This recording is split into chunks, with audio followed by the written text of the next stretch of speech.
할렐루야. 우리 주의 들어보시면서 예수님 이름으로 축복합니다. 인사 나누시겠습니다. 예수님을 축복합니다. 예수님을 축복합니다. 예수님을 축복합니다. 예수님을 축복합니다.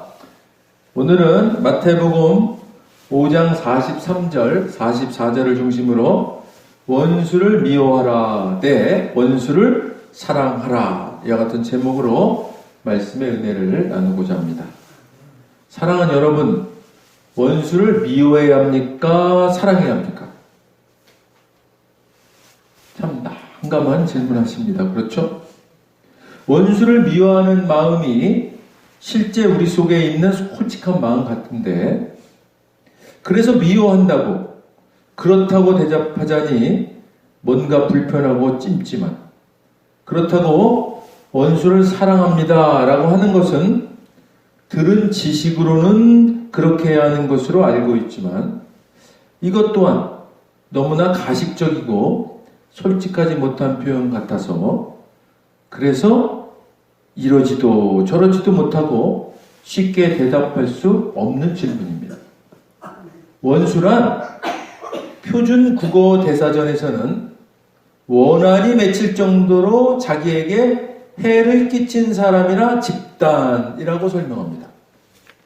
일반적으로 우리가 이해하고 있는 원수의 개념입니다. 우리들은 세상을 살아가면서 셀 수 없을 정도의 다양한 관계를 맺고 살아갑니다. 이런 많은 관계들 가운데에서 특히 도저히 잊혀지지 않는 해를 가한 사람이나 집단이 있습니다. 그래서 비슷한 사람이나 집단이나 경우를 만나게 되면 그때의 기억이 되살아나면서 잊혀진 것 같았던 원한이 되살아나곤 합니다. 이런 원수에 대해 성경은 어떻게 말씀하고 있을까요? 오늘 본 말씀입니다. 또 내 이웃을 사랑하고 내 원수를 미워하라 하였다는 것을 너희가 들었으나 나는 너희에게 이르노니 너희 원수를 사랑하며 너희를 박해하는 자를 위하여 기도하라. 아멘. 예수님의 산상수훈에서의 말씀입니다. 예수님은 옛 율법에 내 이웃을 사랑하라는 말과 너희 중에 전해 내려오는 말 중에 내 원수를 미워하라는 말이 있었던 것으로 알고 있다. 그러나 나는 너희에게 이것에 대해서 다시 새롭게 말한다. 너희는 원수를 사랑하고 너희를 박해하는 자를 위하여 기도하여라 라고 말씀하신 것입니다. 이 말씀 중에 옛 율법에는 원수를 미워하라 라는 말이 있었다는 것입니다.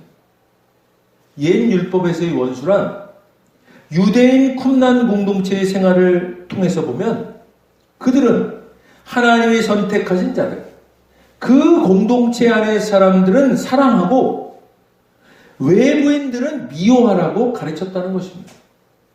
그들은 자기들만이 신앙을 지키는 선택된 남은 자들이라고 확신하고 있어서 사랑과 미움의 대상도 그처럼 명확하게 구분했던 것 같습니다. 이처럼 그들은 매사를 극단적인 종말론적 관점에서 보고 판단하는 흑백 논리를 갖고 있었던 것입니다.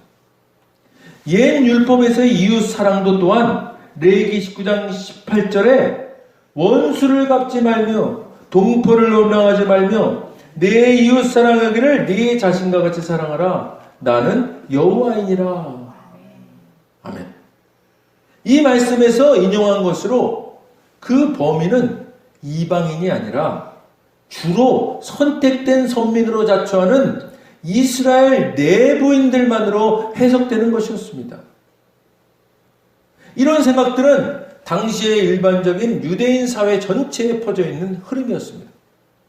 이런 유대인들을 향해 예수님께서는 그러나 라고 말씀하시면서 옛 율법을 대체할 새로운 율법, 새로운 계명을 말씀하십니다. 마태복음 5장 44절입니다. 나는 너희에게 이르노니 너희 원수를 사랑하며 너희를 박해하는 자를 위하여 기도하라. 아멘.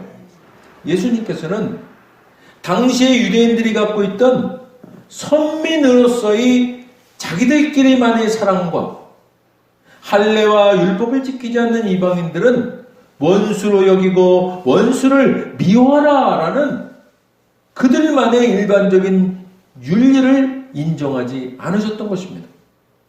예수님은 그들이 인위적으로 설정하고 한정해 놓은 사랑과 미움의 흑백 논리와 경계를 송두리째 해체해버리는 말씀을 하신 것입니다. 예수님이 말씀하신 원수를 사랑하라는 말씀은 자신에게 정신적, 물질적 피해를 안기는 사람들에게 오히려 선을 베풀고 그들을 위해 기도해 주라는 것입니다. 사랑하는 여러분, 오늘 본 말씀은 율법 아래에서의 삶과 은혜 아래에서의 삶이 얼마나 극단적인 차이를 보이는지에 대해서 명료하게 말씀하고 있습니다. 율법 아래에서의 사랑은 매우 이기적인 사랑입니다. 내 이웃을 사랑하라의 그 이웃도 그들은 자기들만을 이야기한 것입니다. 하나님이 선택한 선민이라고 자처하는 자기들끼리만이 이웃인 것입니다. 심지어 그들은 자기들 외의 이방인들은 미워해야 하는 율법까지도 만드는 하나님의 성품과는 아주 다른 잘못된 인간의 윤리로까지 비약시켜버리고 만 것입니다. 이처럼 사랑도 율법 아래에서는 이기적인 사랑으로 변질되고 마는 것입니다. 이렇듯 예수님이 오시기 전 유대인들은 율법 아래에서 자신들의 열심과 신실함이 하나님의 선하시고 공의로우신 성품과는 전혀 다른 방향으로 확대되고 있음에도 자신들이 만든 율례와 규례를 지켜서 하나님께 영광을 돌릴 것이라고 여기고 이것들을 위해 또 새로운 지킬 것들을 만들어내는 잘못된 열심을 행하고 있었던 것입니다. 이렇게 율법 아래에서 하나님께서 주신 참 자유함과 기쁨을 모르고 있는 유대인들을 향해 예수님은 새로운 계명, 너희 원수를 사랑하며 너희를 박해하는 자를 위하여 기도하라라고 말씀하셨습니다. 예수님의 이 말씀에 순종하는 자들에게는 이제 옛 율법에서 벗어나 새로운 계명인 은혜 아래로 옮겨지는 은혜를 누리게 하신 것입니다. 율법 아래에서는 이기적인 사랑에 머물러 있던 그 사랑이 예수님께서 이 땅에 오셔서 베푸시는 은혜 아래에서는 원수를 사랑하기까지 하는 아가페 사랑으로 놀라운 반전을 이룬 것입니다. 사랑하는 여러분, 구원 받으셨죠? 아멘. 그러므로 저와 여러분은 옛 율법에서 벗어나 은혜 아래에 있게 된 새로운 본성을 가진 새로운 피조물 된 하나님 나라 백성이요 하나님의 자녀된 존재입니다. 할렐루야. 그런데 우리에게는 자꾸 우리끼리만 사랑하고 싶고 그것이 편하게 느껴지고 믿지 않는 사람들은 마치 예전 율법 아래에 있던 유대인들이 했던 것처럼 그들을 이방인으로 여기고 그래서 미워해도 되는 존재로 합리화하고자 하는 옛자의 습관이 있는 것이 사실입니다. 그러나 사랑하는 여러분, 저와 여러분의 옛자는 예수님께서 십자가에 못 박혀 죽으실 때 그때 함께 못 박혀 죽은 것입니다. 할렐루야. 믿으시면 우리 더 크게 한번 아멘 하십시오.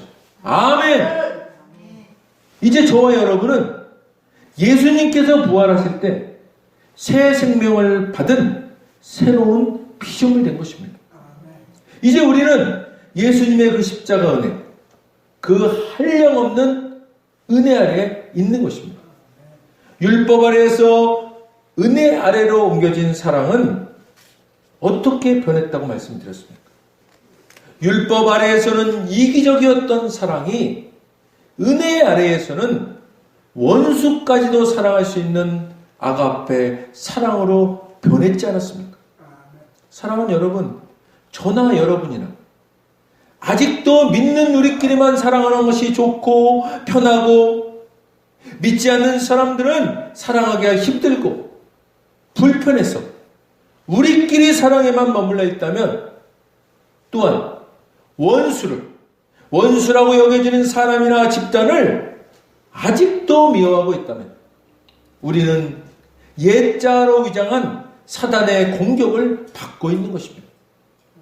옛 율법 아래로 돌아가게 하려는 사단의 공격에 노출되고 있는 것입니다. 사랑하는 여러분, 저와 여러분은 이웃을 아가페 사랑하고 원수를 아가페 사랑할 수 있는 새로운 본성을 가진 은혜 아래에 있는 존재입니다. 우리 안에서 아직 우리를 붙잡고 있는 미워하는 마음을 예수 이름으로 물리치시기를 주님의 이름으로 축원드립니다. 미워하는 본성은 이미 우리에게는 옛 본성입니다. 이미 십자가와 함께 못 박힌 옛 자아인 것입니다. 옛 본성에 속지 마시길 바랍니다. 그냥 놔두시거나 방치하시지도 마시길 바랍니다.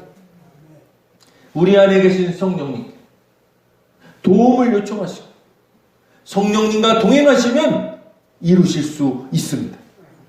승리는 우리 것입니다.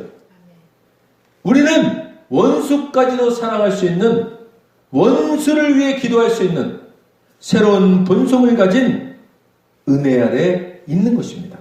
할렐루야. 기도하겠습니다.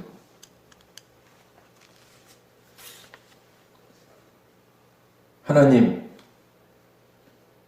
주님께서 오늘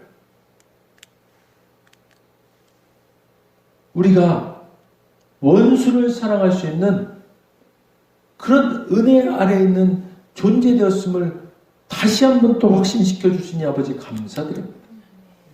하나님, 우리의 옛 자아는 자꾸 율법 아래로 돌이키려고 하는 그런 잘못된 관성이 있습니다. 그러나 주님께서는 이제 이 땅에 오셔서 너희가 원수를 미워하라는 그 율법 아래 있을 때 그것을 이제는 새롭게 내가 새로운 계명으로 주노라 말씀하시면서 원수를 사랑하라고 말씀하셨습니다. 하나님, 우리는 원수를 사랑할 수 있는 능력을 부여받은 은혜 아래에 있는 하나님 나라 백성이요 하나님의 자녀된 자들입니다. 주님, 이제 아버지 하나님, 우리의 새롭게 된 본성을 깨닫고 옛 자아로 돌아가지 않게 하여 주시고 옛 율법 아래로 가지 않게 하여 주시고 은혜 아래에서 참 자유함과 기쁨을 누리고 주님께서 주신 그 아가페 사랑을 원수까지도 사랑하는 그 사랑으로 드러내며 살아갈 수 있도록 인도하여 주옵소서. 감사드립니다. 예수님 이름으로 기도드립니다. 아멘. 먼저 오늘 아직 예수님을 구세주로 영접하지 않은 분이 있다면 그분들께 오늘 하나님께서 말씀하십니다. 나는 너희를 사랑하기에 내 아들을 너희에게 주었다. 예수님은 우리를 대신해서 십자가에 못 박혀 죽으셨고 우리를 위하여 우리를 대신하여 죽으셨습니다. 그 결과 거룩하신 하나님의 모든 정죄함과 처벌이 우리가 아닌 대속제물이신 예수님께 떨어졌습니다. 성경에 기록된 바 하나님은 거룩하신 동시에 사랑이십니다. 그래서 우리를 사랑하셨음에도 그의 거룩함을 더럽힐 수 없었죠. 누군가가 대신 죽어야 했습니다. 그래서 영생하시는 예수님께서 보좌에서 내려오사 인간의 아기로 태어나셨죠. 죽기 위해 오신 겁니다. 완벽한 인간이신 그분이 흠 없는 인생을 사신 주님이 우리를 위해 흠 없는 순양이 되셨습니다. 십자가에서 우리 대신 죽으셨고 3일째 되던 날 부활하셨습니다. 아직 예수님을 영접하지 않으셨다면 이 기도를 따라 하시길 바랍니다. 돕는 마음으로 다 같이 따라 하시겠습니다. 하늘에 계신 아버지, 얼마나 멋진 선물을 제게 주셨는지요. 주 예수 그리스도를 보내사 십자가에서 죽게 하셨고 저의 대속제물로 삼으셨습니다. 예수님은 내 죄와 저주와 처벌을 받으셨습니다. 그 모든 것이 십자가에서 완결되었습니다. 오늘날 예수님이 죽음에서 부활하셨기에 나는 예수님 안에서 하나님 앞에 설 수 있게 되었습니다. 하나님의 은총을 받고 선하심과 복의 면류관을 했습니다. 예수님은 이제 나의 주님이십니다. 예수님은 이제 나의 주님이십니다. 예수님 이름으로 감사하며 기도드립니다. 아멘. 오늘 진심으로 따라하신 분, 이 따라하신 고백이 믿어지는 은혜 가운데 임하신 분, 오늘 구원 받으셨습니다. 할렐루야.